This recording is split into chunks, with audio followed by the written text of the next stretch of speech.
The howling wind carried the scent of death across the desolate plains as Virgil Gallagher rode through the fading light of dusk.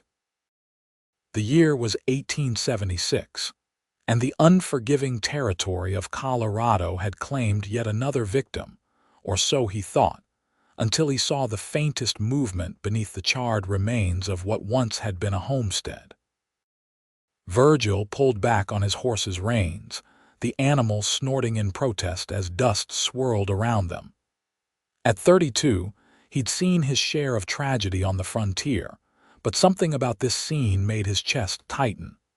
The smoking ruins were still warm, telling him the attack had happened recently.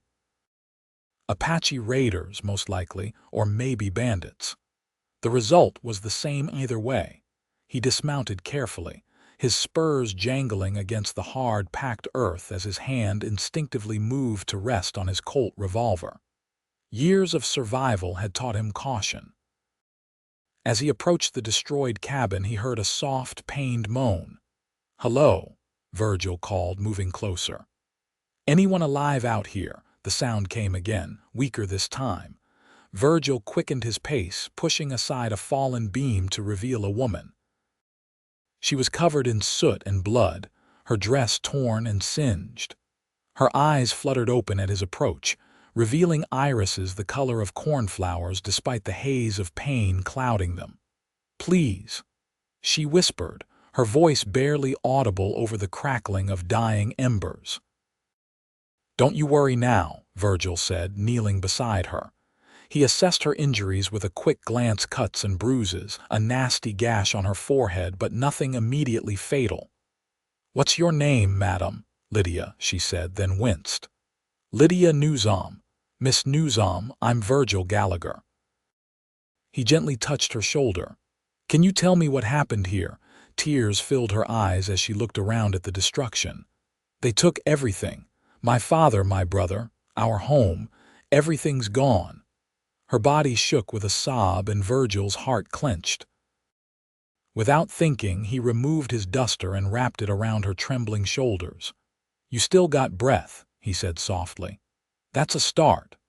Lydia's eyes met his, surprise flickering across her face at his words. Then her strength seemed to leave her, and she slumped forward. Virgil caught her against his chest, feeling her shallow breathing against his shirt. "Let's get you somewhere safe," he murmured, carefully lifting her into his arms. Virgil carried her to his horse, a sturdy Appaloosa named Scout. With practiced ease, he mounted while cradling Lydia against him. Her head rested against his shoulder as he nudged Scout into motion, heading towards Central City, where he knew a doctor who wouldn't ask too many questions. The ride into town took nearly an hour, during which Lydia drifted in and out of consciousness. Occasionally, she would murmur names: James, father, before falling silent again. Virgil held her securely, trying to minimize the jolting motion of the horse. Central City had grown considerably since the gold rush days. What had once been a mining camp was now a proper town with wooden boardwalks, a hotel, several saloons, and even a small theater. Gas lamps illuminated the main street as Virgil rode in, the evening crowds parting to let him pass. Curious eyes followed him as he made his way to Doc Sullivan's office. Virgil knew what they saw: the rugged cowboy with his weathered face and the injured woman in his arms. Rumors would spread like wildfire by morning. He dismounted carefully in front of the doctor's modest building, keeping Lydia steady in his arms. Her weight was slight, concerning him further about her condition. Doc Sullivan answered on the second knock, his spectacles perched on his nose and sleeves rolled up. The older man took one look at Lydia and ushered them inside without hesitation. "Put her on the table," he instructed, already gathering supplies. "What happened?" "Found her at a burned-out homestead about 10 miles east," Virgil explained, gently laying Lydia down. "Looks like raiders hit it." "She's the only survivor." Sullivan nodded grimly as he examined her. "I've seen too many like this lately. The territory's getting more dangerous by the day. He looked up at Virgil. You planning to stick around? Virgil hesitated. He'd been drifting for years, never staying in one place long enough to put down roots. His destination had been Denver, where a cattle operation had offered him work for the season. I reckon I should, he found himself saying. At least until she's on her feet. The doctor gave him an appraising look. Good. She'll need someone. I'd say she has no family left based on what you've told me. As Sullivan worked on cleaning and stitching Lydia's wounds, Virgil stood by the window, watching the street outside. The saloon across the way was in full swing, piano music and raucous laughter drifting through the night air. It seemed wrong somehow, that life continued so normally while this woman had lost everything. She'll live, Sullivan announced finally, wiping his hands on a cloth. But she needs rest and care. I can keep her here tonight, but my rooms are limited. I'll make arrangements, Virgil said, reaching into his pocket for money. What do I owe you, Doc? Sullivan waved away the offered payment. Consider it Christian charity. But finding her somewhere to stay after tonight, that'll be your challenge. After ensuring Lydia was settled comfortably, Virgil stepped outside. The night air was cool against his face as he led Scout to the livery stable.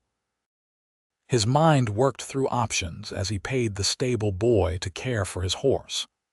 The Frontier Hotel stood at the end of the street, its painted sign swinging gently in the evening breeze. Virgil had planned to stay there anyway, at least for a night before continuing to Denver. Now, it seemed, his plans were changing. He secured a room for himself and asked about availability for Lydia. The hotel clerk, a thin man with a perpetually worried expression, frowned at the request. We do have another room, but it ain't proper for a single woman to stay unaccompanied, especially with no luggage or means to pay, he said, adjusting his spectacles. Virgil leaned in, his voice lowering. She's a widow heading to her family in Denver. Lost everything in a raid on her wagon train. I'm escorting her as a favor to her late husband's family. The lie came easily, and he placed extra coins on the counter. I trust that covers any concerns about propriety. The clerk's eyes lingered on the money before he nodded. Room 4 will be available for the lady, and you're in room 6. Satisfied with the arrangement, Virgil returned to the doctor's office. Lydia was sleeping now, her face peaceful despite the bruises and bandaged cut on her forehead. Sullivan was documenting his treatment in a ledger. She's had laudanum for the pain, the doctor said without looking up. She'll sleep through the night. Come back in the morning and she might be ready to be moved. Virgil nodded, his eyes still on Lydia's face. Something about her stirred feelings he'd thought long buried a protectiveness, certainly, but something else too. A connection he couldn't explain after knowing her for only a few hours. Thank you, Doc, he said finally, turning away. I'll be back at first light. That night, Virgil slept poorly.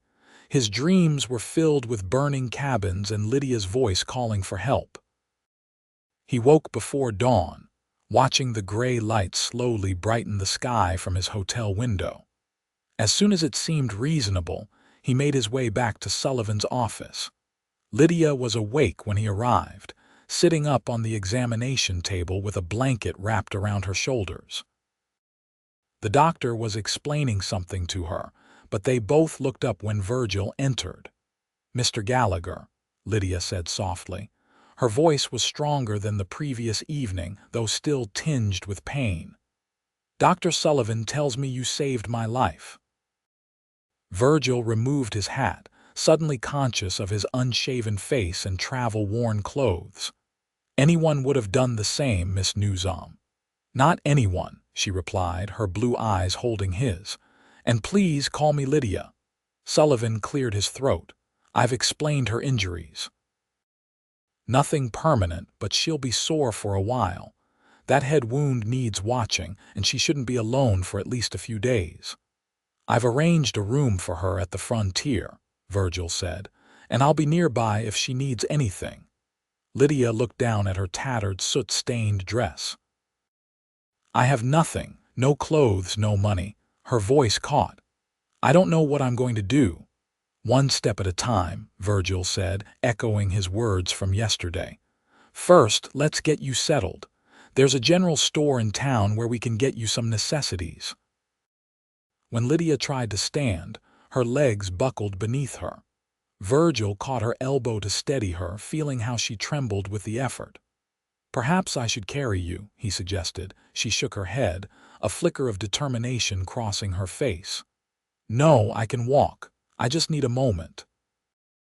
With Sullivan on one side and Virgil on the other, Lydia made her way slowly to the door. By the time they reached the street, color had returned to her cheeks, though she still leaned heavily on Virgil's arm. The short walk to the hotel drew curious stares from townspeople starting their day.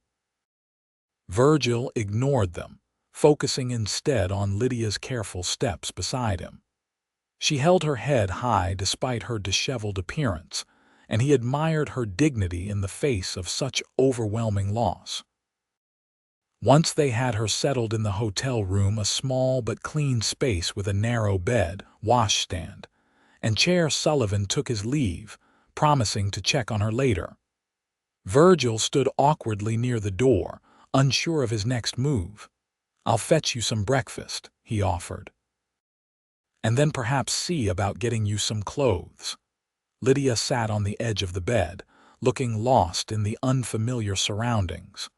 "Why are you helping me, Mr. Gallagher? You don't know me." Virgil considered the question. It wasn't his usual way to get involved in other people's troubles. Years of wandering had taught him the value of moving on, of not forming attachments that would only complicate his life. "Let's just say I know what it's like to lose everything," he said finally. "Rest now. I'll be back soon." He returned with a tray of food from the hotel kitchen, and found Lydia had washed her face and hands, combed her fingers through her tangled brown hair, and was looking marginally more composed. She ate sparingly, but thanked him with genuine gratitude. While she rested, Virgil visited the general store and purchased the essentials she would need: a simple dress, undergarments, a hairbrush, soap, and other toiletries. The shopkeeper's wife helped him select appropriate items, her eyes soft with sympathy when he explained the situation. "Poor dear," the woman said, wrapping the purchases. "There's been too much violence in these parts lately.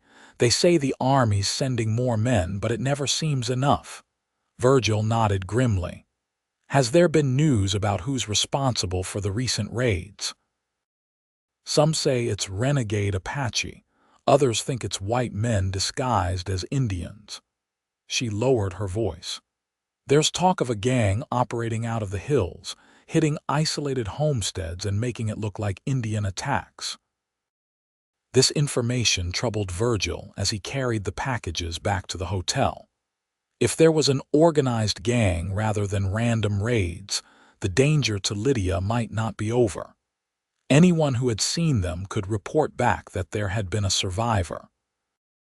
When he knocked on Lydia's door, she answered, looking pale but more alert. Her eyes widened at the sight of the packages in his arms. "You didn't have to do all this," she said as he set the items on the bed. "You needed clothes," Virgil replied simply. "I hope they'll do until you can choose your own." Lydia touched the fabric of the blue calico dress, tears welling in her eyes. "I don't know how I'll ever repay you." "No need for that." Virgil moved toward the door. "I'll leave you to change. Is there anything else you need?" She looked up, vulnerability clear in her expression. "Would you tell me what happened after you found me? I don't remember much." Virgil leaned against the doorframe, choosing his words carefully. "I was on my way to Denver, took a shortcut across open country. Saw the smoke from your homestead from a distance." He paused, remembering the devastation. "By the time I got there, the attack was over. I found you under some debris, barely conscious. Brought you straight here to the doctor. And my family." Her voice was steady, but her hands trembled as she clutched the dress. "I didn't see anyone else alive," he said gently. "I'm sorry, Lydia," she nodded, as if she'd known the answer but needed to hear it confirmed. "My father James and my brother Thomas, they would have fought to protect our home." A tear slid down her cheek. "I need to go back, to bury them properly." Virgil straightened. "That's not possible right now. You're in no condition to travel and it's not safe." "They deserve a proper burial," she insisted. "And you deserve to live," he countered. "We'll see to your family when you're stronger and when I can arrange proper protection." Their eyes locked in a silent battle of wills before Lydia finally nodded, accepting the logic of his argument if not the emotional reality. "I'll let you rest," Virgil said, turning to go. "Mr. Gallagher," she called after him. When he looked back, she managed a small smile. "Thank you for everything." He tipped his hat and left her to change and collect herself. In the hallway, he leaned against the wall, troubled by the mixture of emotions stirring within him. Responsibility, certainly. Concern for her well-being. But there was something else too, an attraction he had no business feeling for a woman he'd just met, especially one in such a vulnerable position. Virgil spent the next hour arranging to extend his stay at the hotel and sending a telegram to the cattle operation in Denver explaining his delayed arrival. As he walked back from the telegraph office, he spotted Sheriff Owen Mills outside the town's small jailhouse. Mills was a solid man in his 40s with a no-nonsense demeanor that had kept Central City relatively peaceful despite the rough elements that passed through. Virgil decided to share what he knew about the attack on Lydia's homestead. The sheriff listened gravely, making notes in a small book. "That makes 5 attacks in the last month," he said when Virgil finished. "All following the same pattern: isolated homesteads, complete destruction, no survivors." He glanced up. "Until now." "Is there anything you can tell me about who might be responsible?" Virgil asked. Mills closed his notebook. "Nothing concrete, but I've got my suspicions." He lowered his voice. "There's a man named Victor Hartley who showed up about 6 months ago. Bought the old Hayes ranch north of town. He's been hiring gunslingers, not cowhands. Word is, he's got ambitions beyond ranching." "You think he's behind the raids?" "Can't prove it yet," Mills admitted. "But I'm watching him. In the meantime, you might want to keep Miss Newsom's survival quiet. If someone's making sure there are no witnesses, she could be in danger." This confirmed Virgil's own concerns. "I appreciate the warning, Sheriff. I'll keep an eye out." "Do that," Mills said. "And Gallagher, if you're planning to stick around, I could use a man with your experience. Deputy positions open." The offer surprised Virgil. "I'm just passing through," he said automatically, then hesitated. "But I'll be here a while at least, until Miss Newsom is back on her feet." The sheriff nodded knowingly. "Offer stands. Think about it." Virgil returned to the hotel, mulling over this new information. He checked on Lydia and found her dressed in the new clothes, sitting by the window. The blue dress suited her, bringing out the color of her eyes. She'd managed to tame her hair into a simple braid that hung over one shoulder. "You look better," he observed, remaining in the doorway. She turned from the window. "I feel almost human again, though everything still hurts." Doc Sullivan said that would be the case for a while. Virgil shifted his weight. "Are you up for a walk? Might do you good to get some air, and I could show you around town a bit." Lydia considered this, then nodded. "I'd like that. I've been sitting here thinking too much." She moved carefully as she stood, and Virgil resisted the urge to offer his arm immediately. Instead, he waited until they reached the stairs before extending it. She accepted gratefully, her fingers light on his sleeve. Central City was bustling with midday activity as they emerged onto the street. Wagons rumbled past, Shoppers moved between stores, and children darted around playing games. Lydia absorbed it all with quiet interest, though Virgil noticed how she flinched at sudden movements or loud noises. "It's been a long time since I've been in a proper town," she admitted as they walked slowly down the boardwalk. "We lived so remotely. Father preferred it that way after Mother died." "How long were you out there?" Virgil asked. "Nearly 10 years. I was 15 when we left Kansas City." She glanced around at the buildings. "Sometimes I missed this people, conversation, life happening around you." They passed the general store, and Lydia insisted on going inside to thank the shopkeeper's wife for helping with her clothes. "The woman, Mrs. Peterson," fussed over Lydia, exclaiming over her injuries and inviting them both to Sunday dinner. "That's very kind," Lydia said, "but I wouldn't want to impose." "Nonsense, dear," Mrs. Peterson insisted. "You need looking after, and a home-cooked meal will do wonders for your spirits." As they continued their walk, Virgil noticed Lydia's steps becoming more labored. "Perhaps we should head back," he suggested. "You shouldn't overdo it on your first day up." She nodded reluctantly. "You're right. I just hate feeling so weak." "You survived something that would have killed most people," Virgil reminded her. "Give yourself time." When they reached the hotel, Lydia hesitated at the bottom of the stairs, clearly dreading the effort of climbing them. Without asking, Virgil swept her into his arms, ignoring her startled protest. "Mr. Gallagher," she exclaimed. "Virgil," he corrected, carrying her up the stairs as if she weighed nothing. "If I'm going to be carrying you around, you might as well use my given name." A blush spread across her cheeks.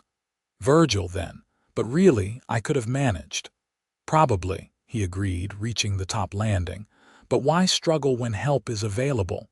He set her down gently outside her door, suddenly aware of how close they were standing. Her blue eyes met his, something unspoken passing between them before she looked away. "Thank you for the walk," she said softly, "and for everything else." "Get some rest, Lydia. I'll check on you later." As the days passed, Lydia grew stronger. Her bruises faded from angry purple to yellowing green, and the cut on her forehead began to heal into what would eventually be a faint scar. She spent her mornings resting and her afternoons exploring the town with Virgil, gradually increasing the distance they walked. Virgil found himself looking forward to these walks, to her quiet observations and occasional smiles. She was intelligent and well-read, despite her years of isolation. She told him about the books her father had brought from Kansas City, how she'd read them over and over until she knew passages by heart. In turn, he shared stories of his travels, the mountains of Montana, the deserts of New Mexico, the forests of Oregon. He'd seen more of the country than most men his age, never settling in one place for long. "Why do you keep moving?" Lydia asked him one afternoon as they sat on a bench outside the small town library. "What are you looking for?" Virgil considered the question, watching a hawk circle lazily in the blue sky above. "I'm not sure I'm looking for anything," he said finally. "Maybe I'm just avoiding staying still." "Because of what you lost," she prompted gently.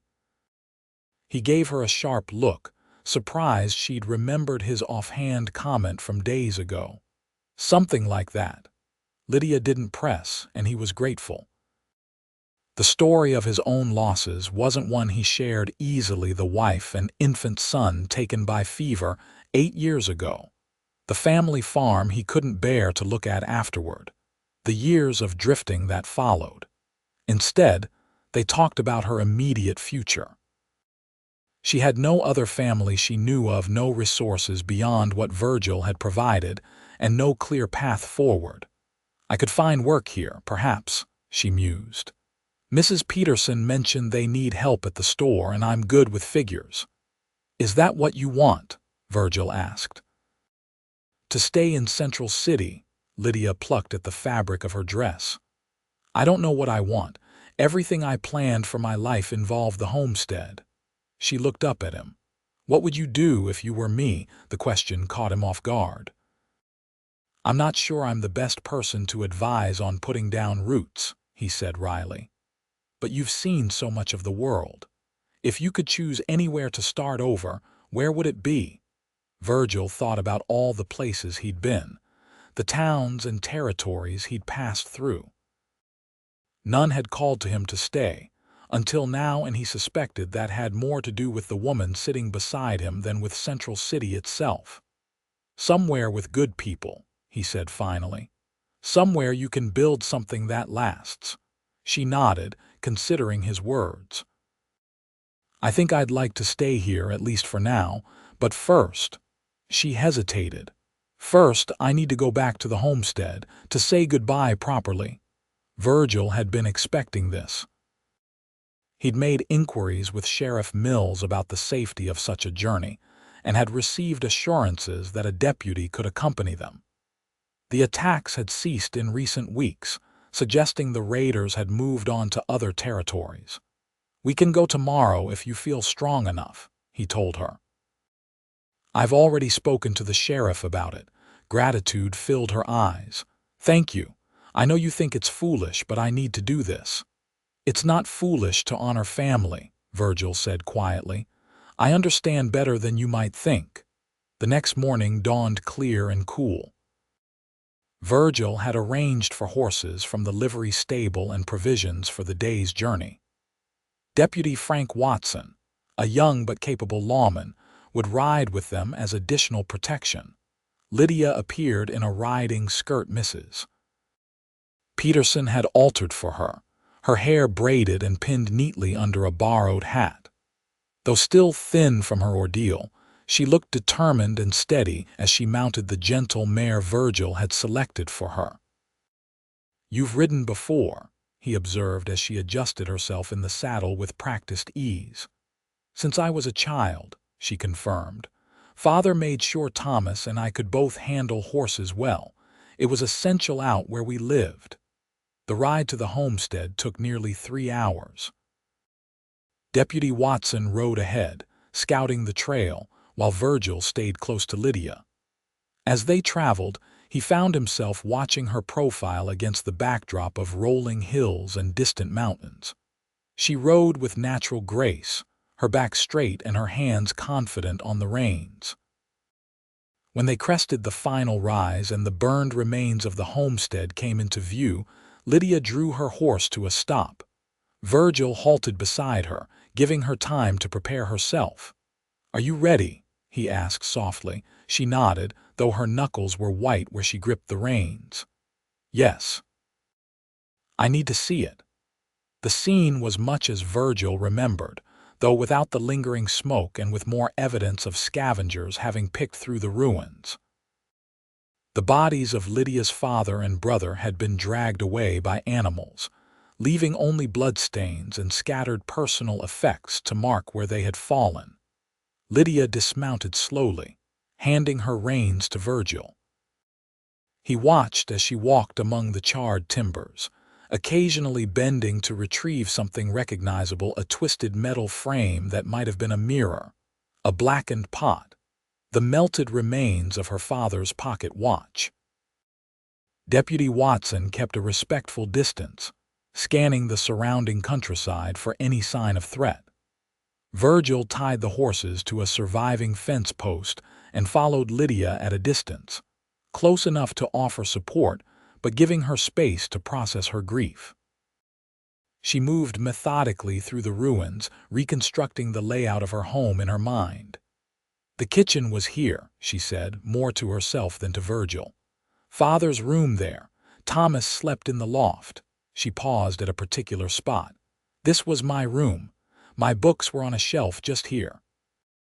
Virgil spotted something half buried in the ash and carefully extracted it, a charred but still intact leather-bound volume.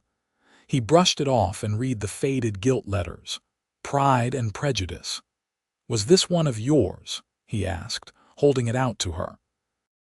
Lydia took the book with trembling hands, opening it to find most of the pages miraculously preserved within the protective leather cover.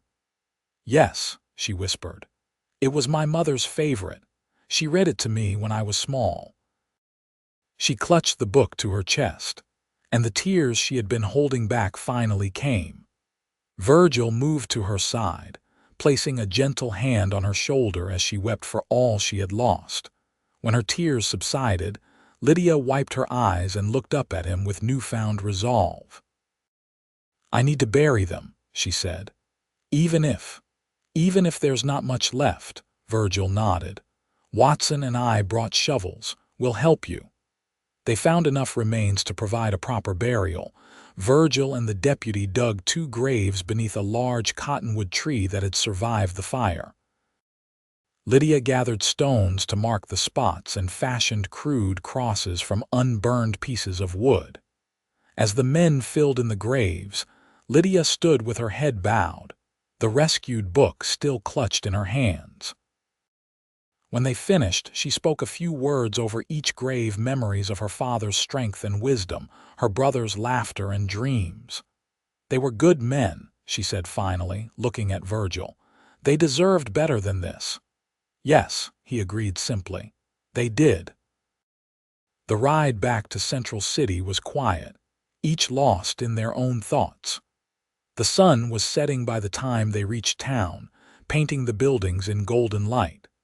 Deputy Watson took his leave at the sheriff's office, while Virgil accompanied Lydia back to the hotel.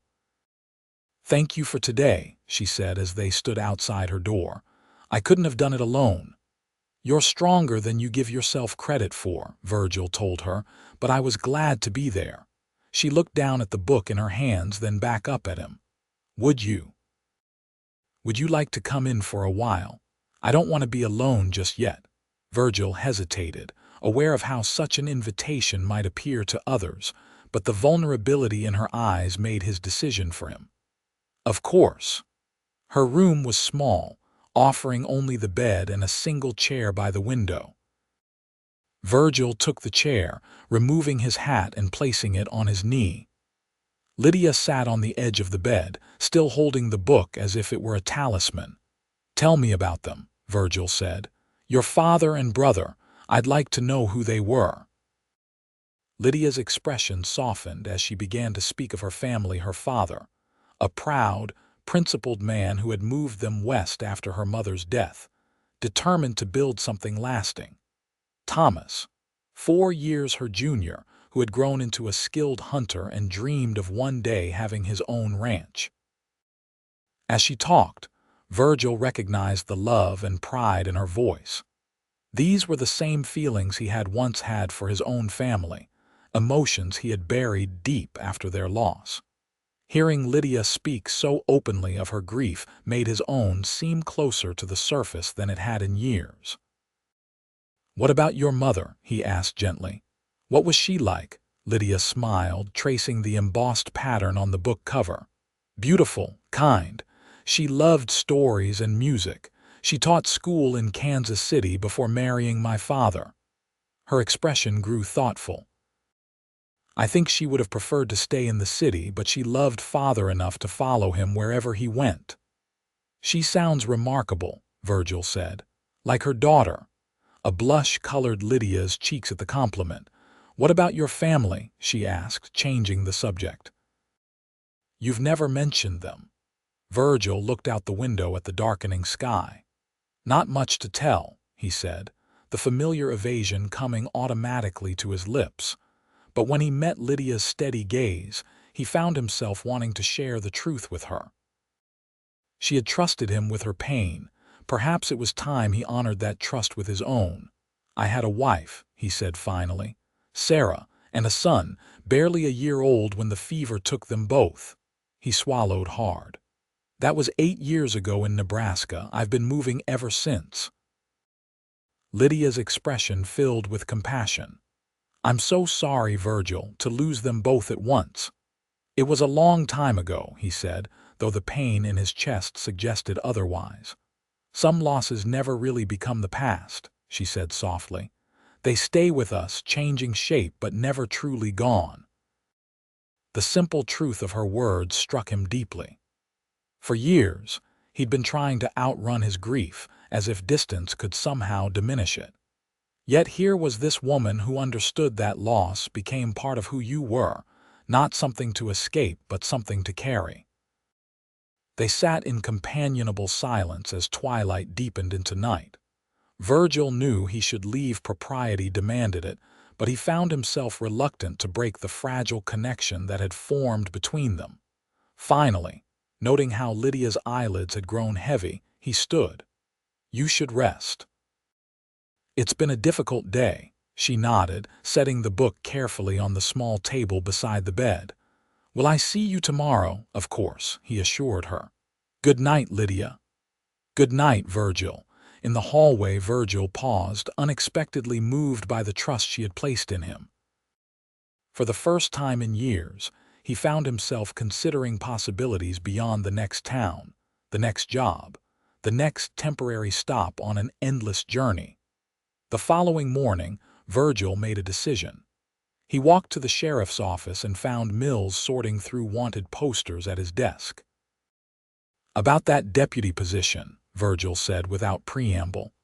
"Is it still available?" Mills looked up, a knowing smile crossing his weathered face. "Had a feeling you might ask eventually. Miss Newsom settling in well, I take it?"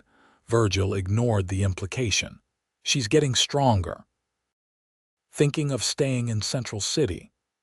"And now you are too." Mills stood, extending his hand. "Job's yours if you want it, Gallagher.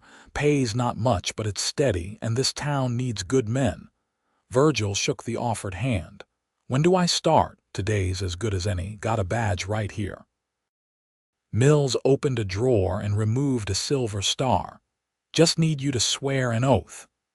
After the brief ceremony making his position official, Virgil walked through town with a new sense of purpose.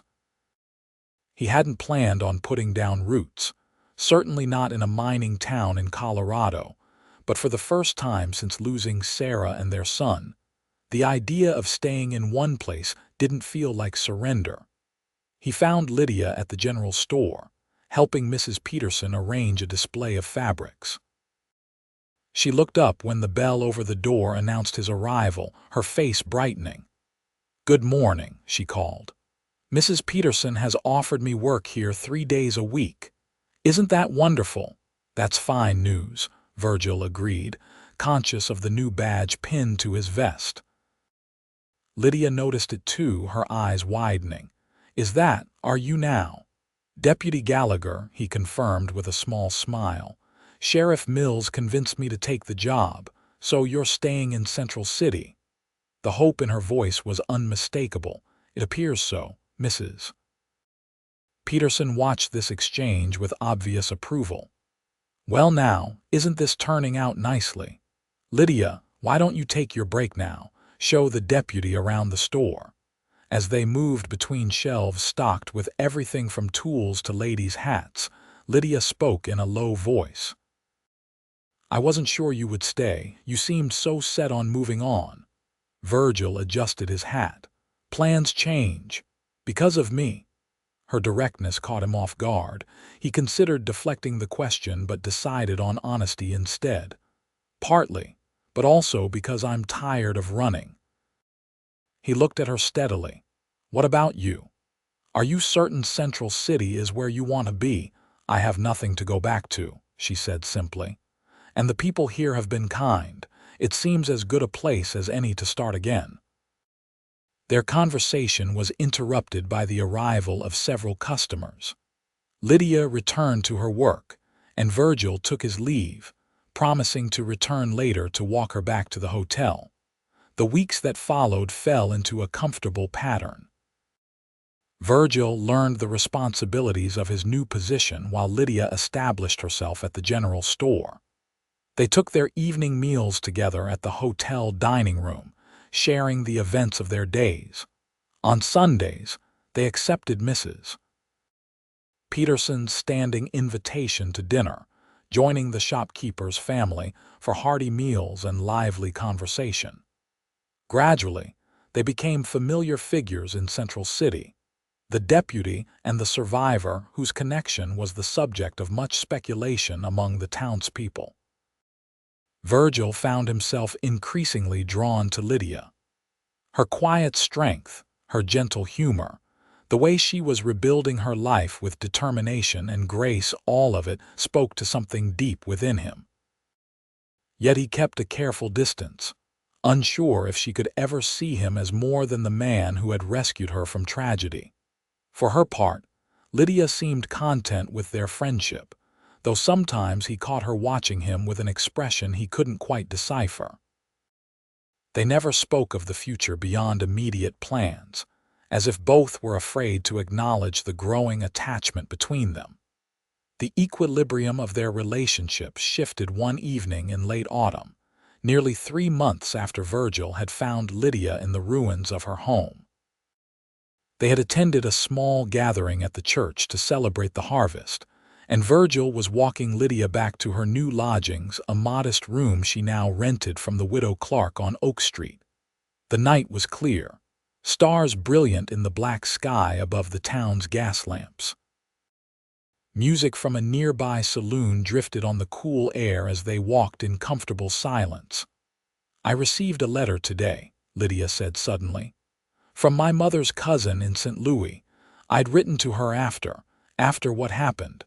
Virgil glanced at her, surprised. "You never mentioned having family in St. Louis. We lost touch after Mother died, but I remembered her address and thought she should know." Lydia hesitated. "She's invited me to come live with her family. Her husband has connections that could help me find suitable employment." The news struck Virgil like a physical blow. "I see," he said, struggling to keep his voice neutral. "When would you go?" "That's just it," Lydia said, stopping to face him on the moonlit street. "I'm not sure I want to go. St. Louis is a big city and I barely know these people. But it would be a fresh start, away from the memories." Away from him, Virgil thought, though he didn't say it aloud. Instead, he asked, "What's holding you back? You've made a place for yourself here." She looked up at him, her eyes searching his face. "Have I? Sometimes I wonder if I'm just hiding, afraid to move forward." "Is that how you feel? Like you're hiding?" "Not exactly." She took a deep breath. "The truth is, I've stayed because of you, Virgil. Because when I'm with you, I feel safe. I feel like myself again." The honesty of her confession left him momentarily speechless. She continued, her words coming faster now. "But I don't want to build my life around gratitude, or around someone who sees me only as a responsibility. If that's all I am to you, someone you rescued, someone you feel obligated to protect, then perhaps I should go to St. Louis after all." Virgil reached for her hand, his heart pounding. "Is that what you think? That I stayed in Central City out of obligation? Why else would a man who never stays anywhere suddenly decide to put down roots?" she challenged. "Because he found something worth staying for," Virgil said softly. "Someone who reminded him that life goes on even after the worst happens." Lydia's expression softened. "Virgil, you're not a responsibility to me, Lydia. You never were." He took a step closer. "You're the reason I stopped running, the reason I started thinking about tomorrow instead of just getting through today." She lifted her free hand to his face, her touch gentle against his cheek. "I've been afraid to hope," she admitted, "afraid to trust that happiness could be possible again." "I know that fear," he said. "I've lived with it for 8 years." Under the stars of a Colorado night, Virgil bent his head and kissed her. It was a gentle kiss, tentative at first, then deepening as Lydia responded with unexpected fervor. When they finally broke apart, they were both breathless. "Stay," Virgil whispered. "Not for me, but for us. For what we could build together." Lydia's smile was luminous in the moonlight. "I think I already knew my answer. I just needed to hear yours first." Their courtship progressed with the cautious joy of two people who had known profound loss and were rediscovering hope. Virgil courted Lydia properly, with chaperoned visits, Sunday walks after church, and occasional outings to neighboring towns. Mrs. Peterson and the widow Clark appointed themselves guardians of propriety, ensuring that the developing romance maintained appropriate boundaries. But they also championed the couple, Mrs. Peterson often telling anyone who would listen that the good Lord brought those two together for a reason. Virgil had never felt more settled or more certain of his path. His work as deputy gave him purpose within the community, and his evenings with Lydia gave him something he had thought lost forever: the possibility of family. On Christmas Eve, 6 months after he had found her among the ashes of her former life, Virgil asked Lydia to marry him. They stood beneath the decorated pine tree in the town square, snowflakes drifting around them as holiday celebrations continued in the church nearby. "I know it hasn't been that long," he said, holding both her gloved hands in his, "and I understand if you want to wait, but I love you, Lydia. I want to build a life with you if you'll have me." Tears glistened in her eyes as she nodded. "Yes," she said simply, "there's nothing I want more." They were married in the spring of 1877, when the mountains were still capped with snow but the valleys had begun to green. The entire town turned out for the occasion, filling the small church to capacity. Lydia wore a dress of pale blue silk that Mrs. Peterson had ordered specially from Denver, and Virgil wore a new suit that made him look every inch the respectable lawman he had become. Sheriff Mills stood as Virgil's best man, while Mrs. Peterson's daughter served as Lydia's maid of honor. The ceremony was simple but moving, particularly when Virgil and Lydia exchanged vows. They had written themselves promises not only of love and fidelity, but of patience, understanding, and the courage to embrace joy despite having known sorrow. "You still got breath," Virgil told her quietly as they shared their first dance as husband and wife. "That's what I said to you that day, but I never imagined how much more we'd both have." Lydia smiled up at him, her eyes shining with happiness. "A second chance," she said, "for both of us."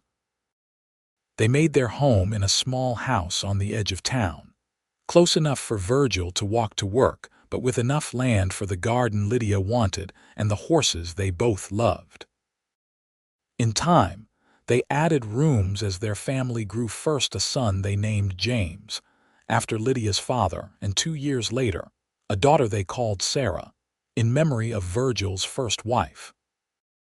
Virgil eventually succeeded Mills as sheriff when the older man retired, his fair but firm approach to law enforcement earning him the respect of even the roughest elements that passed through Central City. Lydia continued to work at the general store until their children were born, then focused on raising their family and becoming a central figure in the town's growing community of women. They faced challenges, as all families do: harsh winters, economic hardships when the mines began to play out, the normal tensions of marriage and parenthood. But they faced them together, their bond strengthened by the shared understanding that life's blessings were all the more precious for being unexpected. On the 10th anniversary of the day Virgil had found Lydia, they rode out together to visit the graves of her father and brother. The ruins of the homestead had long since been reclaimed by nature, grass and wildflowers growing where the cabin had once stood. As they laid flowers on the simple stone markers, Lydia took Virgil's hand. "Do you ever wonder what would have happened if you'd taken a different route that day?" she asked. "If you hadn't seen the smoke." Virgil looked at his wife, taking in the familiar, beloved features that had matured over the years they'd shared. The cut on her forehead had faded to a thin silver line, barely visible now. Her eyes were the same clear blue that had captured him from the first, though they held more wisdom now, more lived experience. "I used to believe life was just a series of random events," he said. "Good luck, bad luck, no pattern to any of it, but now." He squeezed her hand. Now I think maybe some things are meant to be, even the hardest parts. They lead us where we need to go." Lydia leaned her head against his shoulder, her voice soft. "From the ashes to this life we've built. I never thought I could be this happy again." "Nor did I," Virgil admitted. "You saved me as much as I saved you, Lydia. Maybe more." As they rode back to Central City to their home, their children, the life they had created together, Virgil reflected on the journey that had brought them to this point. From the moment he'd found a half-dead woman in the smoking ruins of a homestead, to becoming the husband, father, and community leader he now was, every step had been unexpected but somehow right. "You still got breath," he had told her that day, offering the only comfort he could in the face of overwhelming loss. That's a start. It had been more than just a start. It had been the beginning of everything.